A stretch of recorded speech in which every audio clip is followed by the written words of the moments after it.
In this video, I'm gonna be showing you the easiest way to change Instagram app icon in any Android device. All you have to need, go to your Play Store and search for Shortcut Maker. And in here, you have to scroll down and install this Quick Shortcut Creator app. This is a free app. Once the app successfully installed on your device, now go to your browser and I'm searching for Instagram icon and I'm downloading a different type Instagram icon from Google.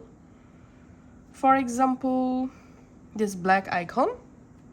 So first of all, you need to save the new icon, which icon you want to set as your new Instagram icon. So once the icon successfully downloaded in your gallery, now go ahead and open the Quick Shortcut Maker app. In here, select apps, select the Instagram app. In here, tap on customize icon. So tap on select from gallery and select the new icon.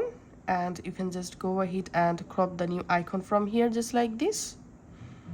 Tap on done and tap on back, tap on done, tap on add, and here, as you can see, I've successfully added a new icon to my Instagram app using the shortcut feature. So that's how you can actually do it. Thanks for watching.